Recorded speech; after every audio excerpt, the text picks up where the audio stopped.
Amateur Traveler is in its 20th year now, but can you imagine if I had people on the show who had never been to the destination, but had just read about it or seen a movie about it? That wouldn't make any sense at all, and you wouldn't listen. We all know how important it is to receive advice from people who know a destination to get the most authentic local experience. And a great option for experiencing this is Explore Worldwide and their authentic small group adventures, led by local tour leaders, perfect for solo travelers who want to meet like minded people with a desire for adventure.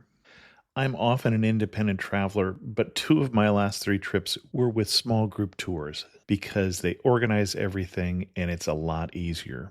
If you want to recreate the tour I did to Malta, they have a Malta and Gozo Discovery Tour. I'm intrigued by one of their tours called A Taste of Sicily. The company again is Explore Worldwide, and visit exploreworldwide.com to learn more. And thanks to Explore Worldwide for sponsoring this episode of Amateur Traveler. The nights are long, the days are short, and the weather is chilly to downright cold, depending on where you are. It's a good time to slip into a Quince iconic Mongolian cashmere sweaters, which start at only $50. You can treat yourself to everyday luxury at an affordable price with Quince. If you really want to dive into luxury, you can check out their leather handbags, washable silk shirts, and European linen sheet sets. Whatever you're looking for at Quince, all the prices are 50 to 80% less than similar brands, and they do that by partnering directly with top factories and cutting out the middleman. They only work with factories that use safe, ethical, and responsible manufacturing processes. And of course, they use premium fabrics and finishes for that luxury feel in every piece. But you've already heard me rave about my Quince travel pants.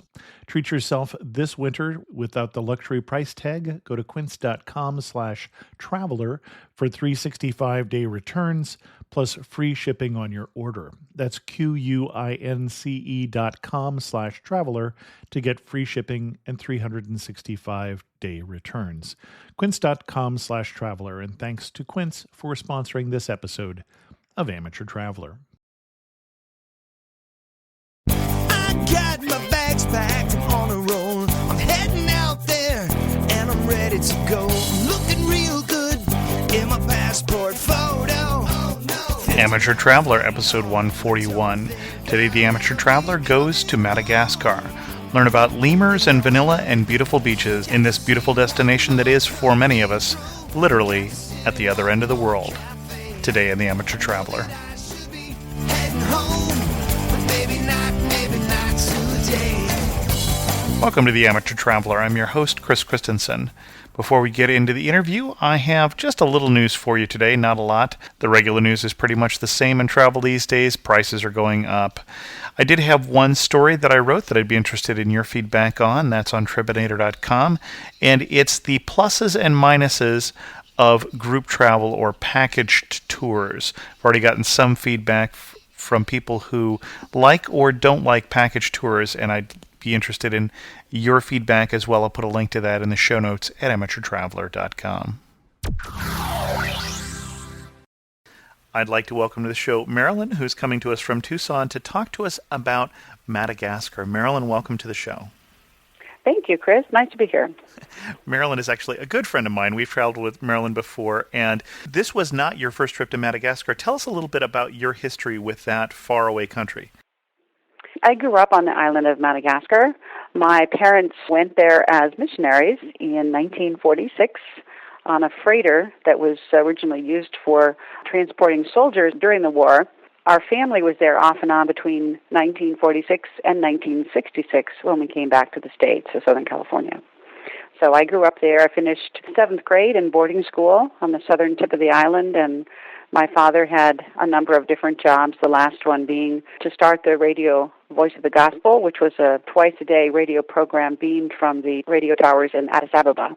After that, we came back to the States, and then I had the pleasure of returning when I finished Cal Lutheran, got my bachelor's degree and a teaching credential, and went back as a volunteer for a year, back to the boarding school where I grew up, and that was in 1976 for a year. And then I had a chance to go back and visit. So, yeah. And then I know you've been wanting to do this trip for some time and to take your husband Jim along also. And in fact, have been working in the travel industry with this trip in mind for a number of years. So I really am excited to have you on and to hear more about this. We talk about faraway country. I remember as a kid putting a finger on the globe and putting a finger on the far side of the planet to see if it really was China. And it wasn't. The nearest country was Madagascar, to the opposite side of the globe to where I grew up. We understand how you got connected to there. It was not of any choice of your own. It was your parents. But Yeah. what's your first impression that people will have if they go to Madagascar? Jim's, for instance, he went there for the first time. What is Madagascar like? Can you paint us a picture? When we just recently went back in February, Jim, of course, had heard about Madagascar, studied it in college and all that, and we actually stayed in the capital city, which is the Tananarive, and the capital city is very densely populated. Madagascar is a fourth world country, so the people are very poor. The thing that I've read about and heard people who are not necessarily connected to the church but are going for other reasons, adventure travel or such, is when they come to Madagascar, everywhere they go, and these are people who travel a lot, they say that the people there are some of the most gracious and hospitable people that they've ever met in the world, with big smiles and welcome and just very gracious, ready to help and ready to welcome them and make their stay just the best that it can be. So that's the first thing I would say. And of course, the fact that 80% of the plants and animals that are found on the island of Madagascar are only found there. And so for adventure travels, for folks who are traveling to study plants and animals or the near extinction of plants and animals on the globe, it's a very unique place to go in that regard. And of course, on my own personal thought about Madagascar, it has the most beautiful beaches in the world. Okay. For me, that's a high priority. Meryl and I actually shared a Madagascar moment on the north shore of Kauai. I've never been with somebody before and had them be homesick for a different place, but I know you were saying that the north shore of Kauai reminded you so much of Madagascar. So we're talking about a very lush, tropical, and also rugged terrain from the picture that I was seeing. Right, and that would reference my boarding school down the southern part of the island near a place called Tulugnaro. It used to be called Fort Dauphin, and the beaches on the peninsula surrounding Fort Dauphin are really very beautiful and up the coast a ways. Still, there remain a number of French-influenced resorts and places around the island. But yeah, that beach that we were at in Kauai, when the trees and the chickens on the beach and the beautiful, pristine beach with the ability to go out snorkeling and just walk off the beach, it actually stopped me in my tracks. It reminded me so much of that particular part of Madagascar. But the first place my parents were actually is very much like the terrain here in Tucson. It was about 2 hours north of the southern tip, the Tulugnaro city that I'm referring to, the port city in southern Madagascar. They stayed in a place called Ambuvin Bay. And when my mom first came to Tucson, the first thing she said getting out of the airplane and driving to our home was, "This reminds me of Ambuvin Bay." And so the differences in terrain on the island, which is the fourth largest island in the world, about the size of Texas in its land mass, very different terrain in different parts of the island, very, very lush, tropical, gorgeous beaches, to extreme desert, to spiny, rocky landscape, to in the highlands where we last lived as a family. There was a volcanic lake. We had mountains with pine trees and snow in the winter, which was, of course, in July and August when we had vacation. So the terrain and the landscape and even the people and the tribes are very different, even in that small island. Their homes, their style of homes, the crops that are grown, and things like that. So you obviously were going to reconnect in a very personal way. If somebody else is going to Madagascar, what would you recommend they see if they had, say, a week or 2 weeks? Well, the thing that I would recommend is flying into the capital city in Tananarive, and you can get there from a nonstop flight from Paris to Tananarive. It's about 10 hours and 40 minutes, which is what we just did. Originally, I think it took us about 2 days to get there through Europe and Africa and to try to get to Madagascar, but it's actually quite simple to get there now from the States. on Air France or Air Madagascar. But coming into the capital city, you want a little bit of time to get the culture and go shopping and go out to some of the local restaurants. And if you're a churchgoer, you want to go to church on a Sunday morning because the singing on the harmonies that the Malagasy have in the freedom of worship is so beautiful. And even when people see in our videos, they're brought to tears because it's so beautiful.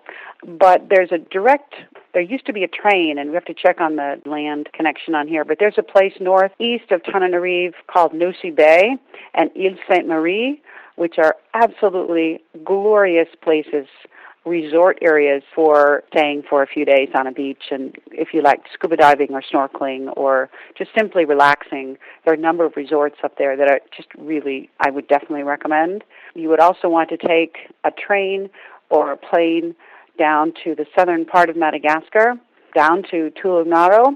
The connection to the famous Barenti Reserve it's about an hour north of Fort Dauphin once you get in there. And there are lots of connections, and there's a beautiful lodge there to stay, the Brenti Lodge, and it's where all the lemurs are filmed and cared for. It's just an absolute world-class place to stop. Lemurs, of course, are only found in Madagascar, and Barenti is the place to go. Definitely want to go there.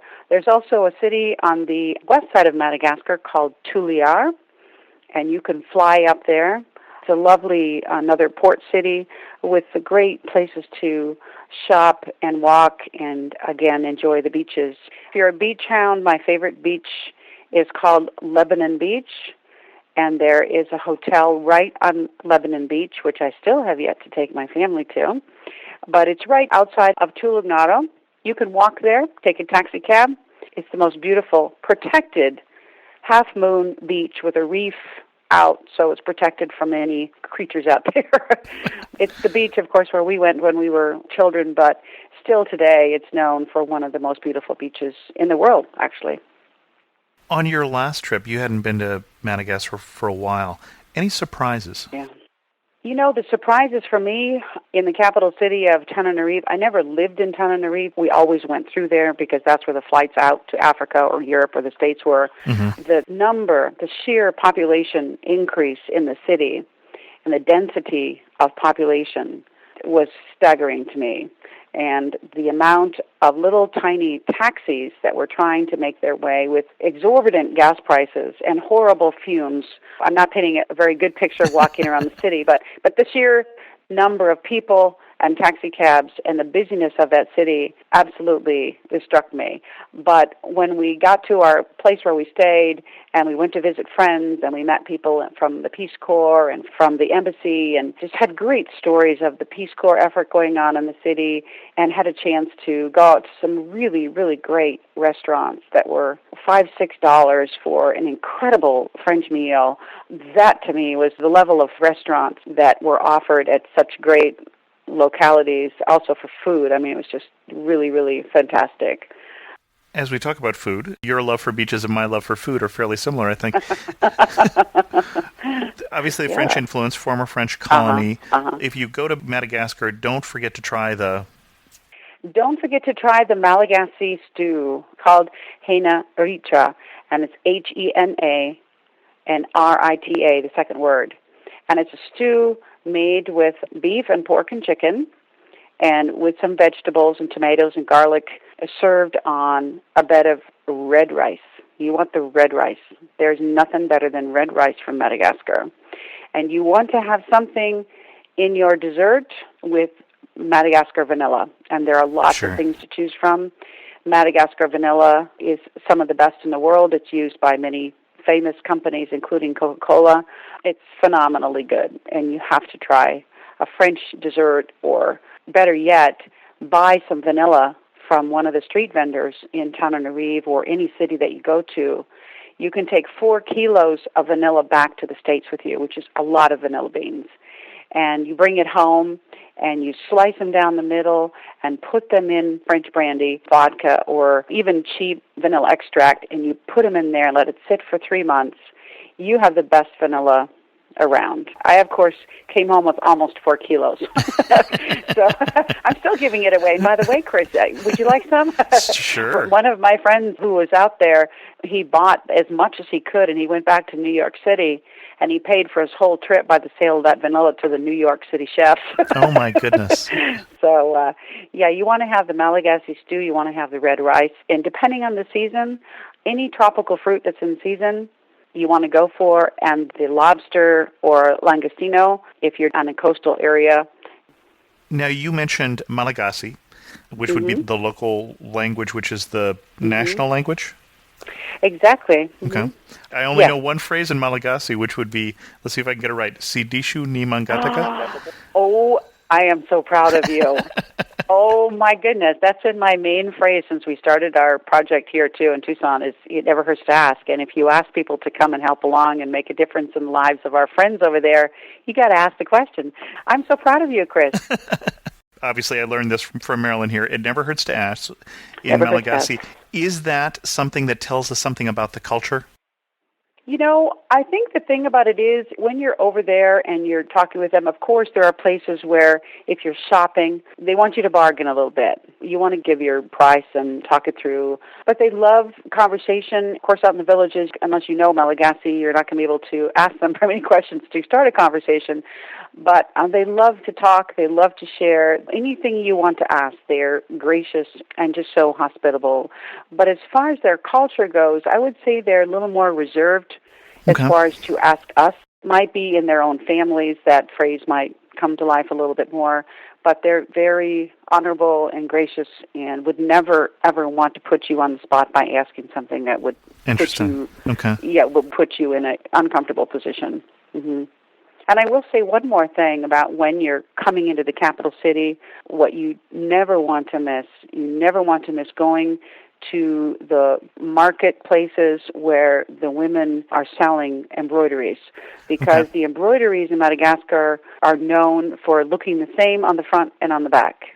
You can't tell which is the top and the bottom. Oh, wow. And the beautiful colors that come to life from the flowers and the plants, and the people themselves telling the stories in the embroideries are just really quite beautiful. And being that the poinsettia is the national flower of Madagascar, you can find many beautiful tablecloths and clothing in small doilies and all kinds of things with the beautiful poinsettia on it. And that would be also something that would be a treasure. The best day you've ever had in Madagascar? The best day I had in our recent trip, here's the storyline of this recent trip. When my father's first place he worked was in Ambuvin Bay. It was a small country parish, and he built a church with his Malagasy colleagues.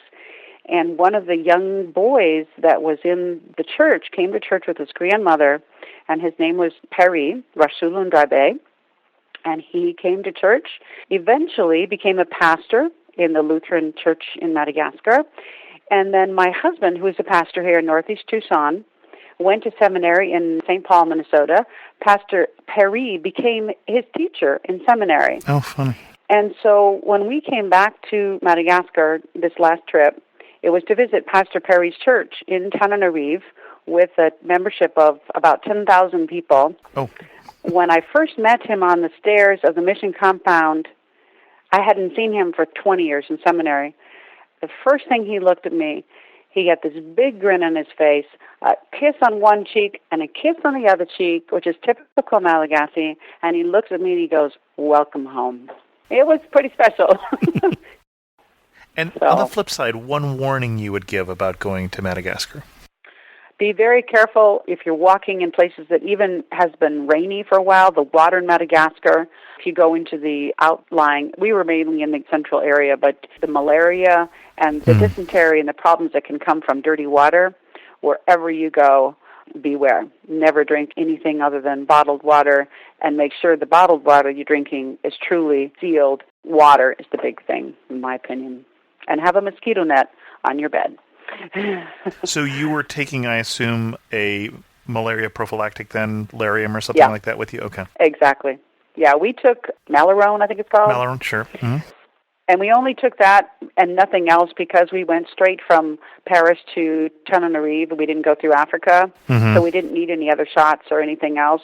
And we weren't going to the coast. We were just staying inland, so that's all we had to take. Okay. Yeah. I usually ask people what they wish they had known. I don't know if you have an answer for that, because you obviously knew more about this country than most people going there. The one thing that happened that I found out, the entry visa went from $17 on December 31st to $86 cash U.S. dollars when you arrive in the capital city, in the airport. So that was one thing I didn't realize, but actually found out just before we left, so we had the money we needed to get into the country when we landed. So that was helpful. Okay. Any resources you used to help plan this trip? We had some personal connections over there in the capital city for lodging and all the programming and things, but I do have a very good friend who is part of a travel company called Travel Beyond, and it's a travel agency out of the Twin Cities. And if you're interested in finding out about adventure tours or any personal travel to Africa and Madagascar, their website, travelbeyond.com, is just a fantastic one. And my friend's name is Suzanne Zapolsky, and she specializes in Madagascar and Africa. I actually grew up with her in boarding school, so she also has a real keen awareness of the island. Okay. Yeah. How many tourists does Madagascar get? It's so far away from so many places. Well, from what I understand from Suzanne and from others, the ecotourism has grown considerably over there. That makes sense. And also, just this week, there was a special on Good Morning America about the Bronx Zoo new program that they've placed. They just opened up this week, and I think there's a lot more awareness of what's happened with the land in Madagascar, and the Wildlife Association, and Duke University also has a major Madagascar program. So we were watching on the ESPN, I think it was last year, where they had one of those extreme sport events over there that people came from all over the world to do the biking and the swimming and running. Triathlon event over there, some extreme sport thing. But I believe the tourism has grown. The country seems fairly stable at this point as far as the political situation is concerned.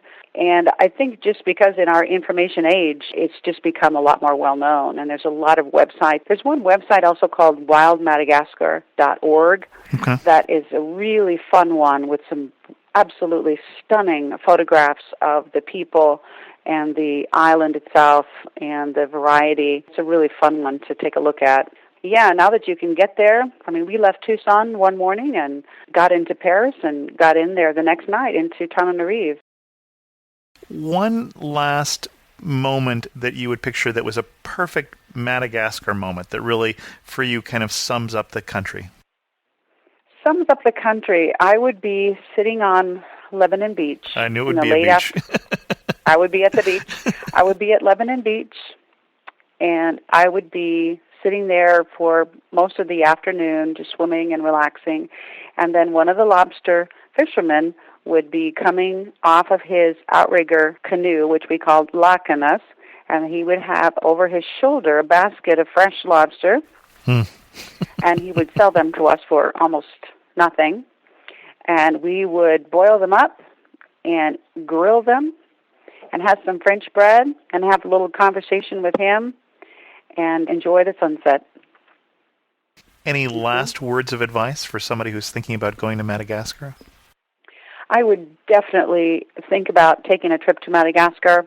I think you will be so amazed and surprised at not only the people, but the diversity in the landscape and the kinds of treasures that you can find in the handiwork and the spices, and especially taking home some vanilla, just beautiful photographs of the people themselves, and help them out in not only their economy that's really struggling, but be truly blessed by the experience of being with the people of Madagascar. I forgot to tell you about the music. Really. You mentioned the church music. Oh, but the traditional Malagasy music is really, really amazing with the drums and the guitars and the special tubes that they make with the strings around that are just absolutely beautiful. It's very unique instruments there, too. Marilyn, thank you so much for coming on the show and sharing some of your love for this place. Well, thank you so much. It's a great honor to be with you on this program, and you just have such a fantastic website and program, Chris, and I also want to congratulate you on all the travel program that you do for the rest of us and all the tips you give, and it's been an honor. You are most welcome. Thanks again. Mishautra is the Malagasy. Mishautra. My grandma came over from Norway. The way she said it was me, like she pointed to herself, me, and then shout, like put her hands by her mouth, and then ra, raised her left hand in the air. Mishautra. Mishautra means thank you. I have 2 internet resources for you today, or actually one resource and one tip that I want to remind people of that I learned recently. The first one is laterooms.com, and that's a site that you can use to find hotel rooms for a stay that is very close to now, like this weekend. And it was pointed out to us by one of the people that we stayed with in London, and it is probably more European-centric than the U.S., although they do have a number of hotel rooms I see available this weekend for San Francisco. So that's something you might check out. And the second one is to tip. I was recently booking a trip for the podcast convention or podcast and new media expo that I'm going to in August in Las Vegas. And one thing that I found is when you are doing something like that where you're staying in one place, and this would also work if you were going overseas potentially, is think about your traditional travel sites like Expedia, Travelocity, and Orbitz, who can bundle both the airfare and the hotel. So the podcast expo had a hotel rate at the Hilton of $115 a night that they had negotiated.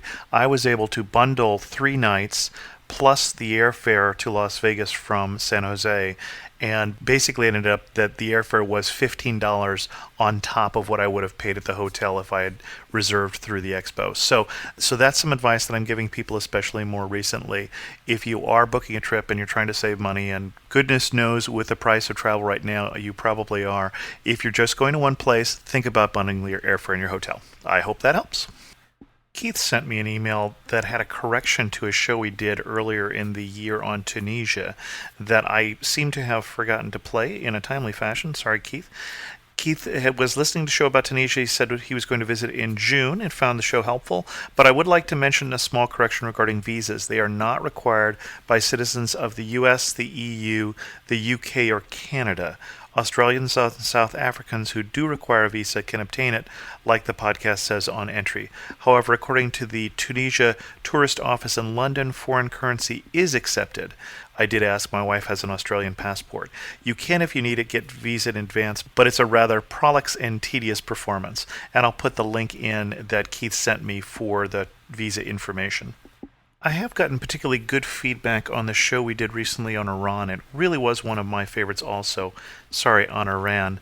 And if you haven't had a chance to listen to that show yet, you might want to check that one out.